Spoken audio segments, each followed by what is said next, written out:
Santa Claus spends much of the year manufacturing the most varied toys with the help of his helper elves. And on Christmas Eve, he journeys around the world in his flying sleigh pulled by magical reindeer. The toys are given to children who have behaved properly throughout the year, while misbehaving kids only get a chunk of coal. Although a time of joy and celebration, Christmas can also be marked by a dark beast known as the Krampus, a creature so fearsome that it is the source of nightmares for children and even adults.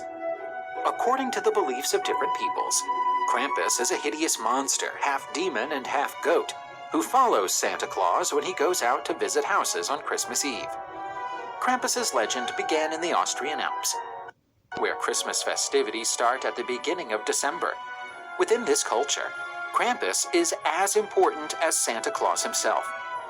Folklore beliefs suggest that Krampus would show up on a date known as Krampusnacht, the night of December 5th, roaming the dark streets of the villages, hauling rusty chains and looking for misbehaving children.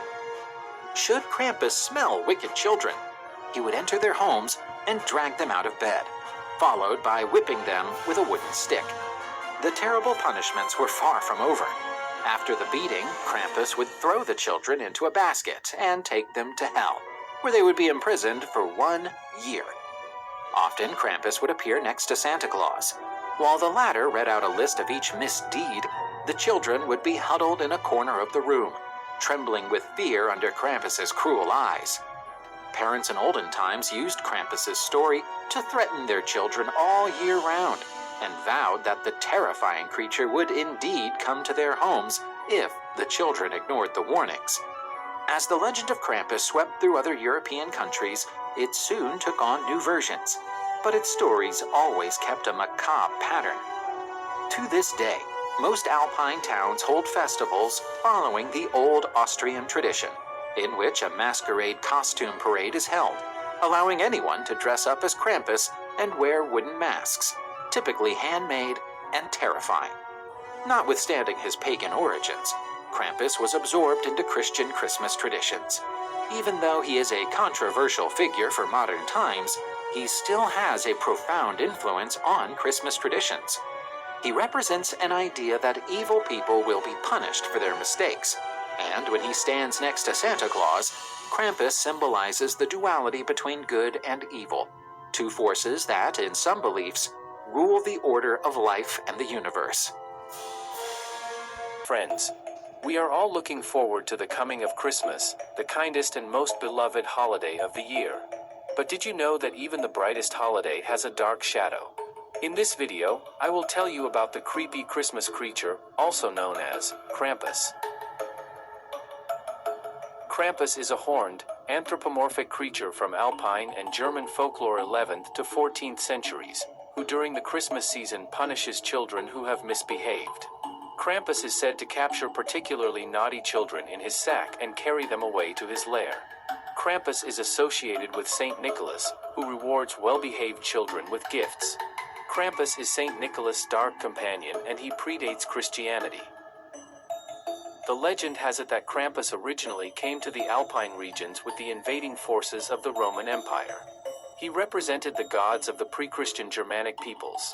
When Christianity arrived, he was not erased like the other gods, but was rather incorporated into the modern celebration of Christmas.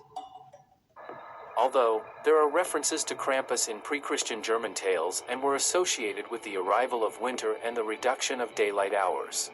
Thus, he personified the evil spirit of winter. Modern religions often resort to the method of cultic adaptation. Monotheistic beliefs, supplanting paganism, did not tear down the age-old way of life completely. They acted gradually, disguising new mythologisms under the old, familiar, worked for thousands of years. So many ancient holidays turned into festivities before Lent. Most pagan holidays have undergone significant changes over time, including winter holidays. However, in old Europe, the ancient spirits of winter were so resilient that they entered the Christmas holiday as full participants, although quite strange. Krampus, who came from the most ancient pagan holidays, can rightly be considered one of the most prominent and popularized demons of Christmas. The word Krampus itself comes from the Old German word Krampen, which means claw, or in another version, from the Bavarian Krampen, something dead, dried up. References to the ruthless pagan spirit of winter are found in pre-Christian folklore, especially often in tales from the Alpine regions. Krampus was known in Austria, southern Bavaria, Moravia, Hungary, Slovenia, the Czech Republic, Croatia, and even in parts of Italy. Originating in southern Germany and Austria, this character quickly spread across Europe and by the 17th century had become a legitimate companion of the future Santa, sometimes even sitting in his sleigh. Why does Santa Claus take such a nightmarish assistant with him? It's simple. Krampus comes to those children who Santa is not going to visit.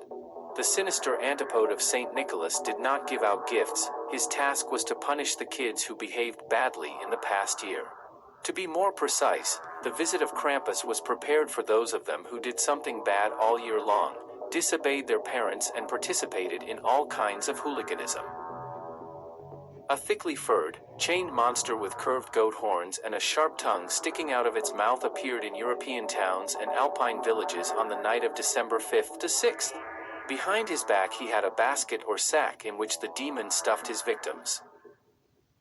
According to legends, the horned creature accompanies Saint Nicholas and takes naughty children with him, scares them and punishes them in various ways.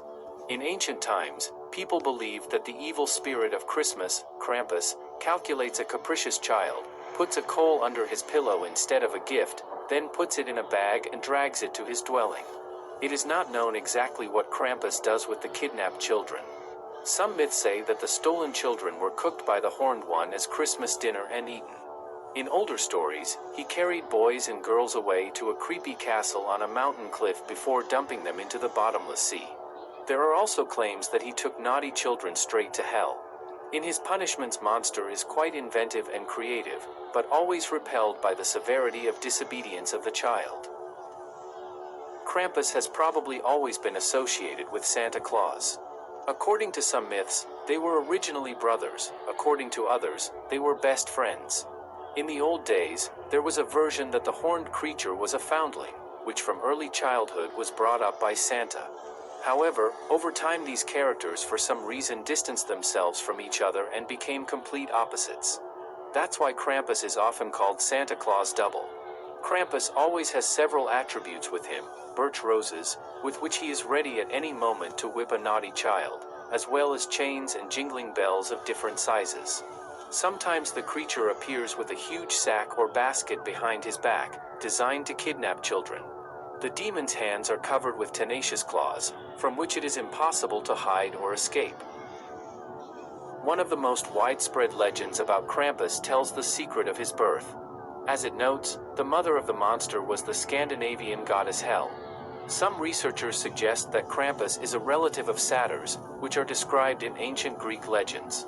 Apparently, this image caused in the human imagination associations with something terrible and punishing.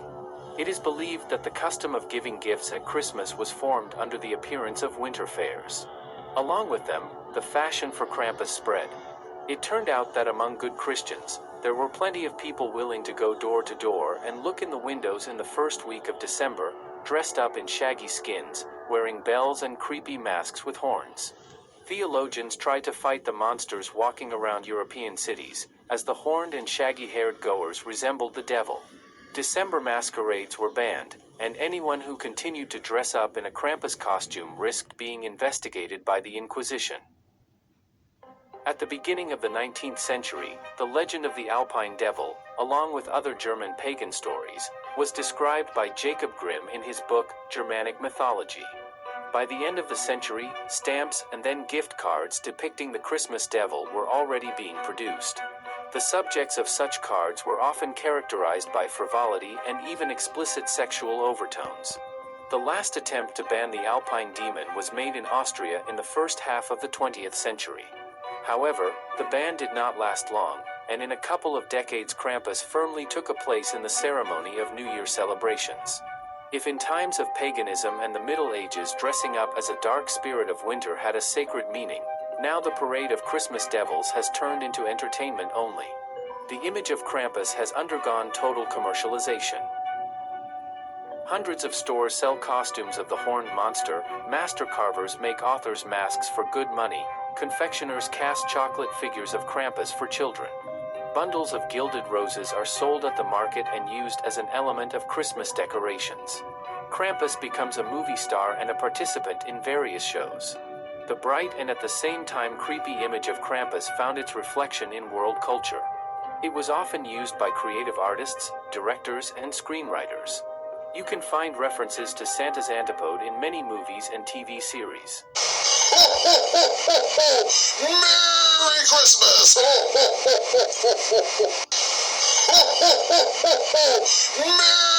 Christmas! Merry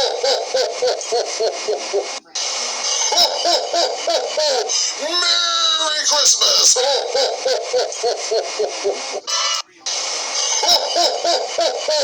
Merry Christmas!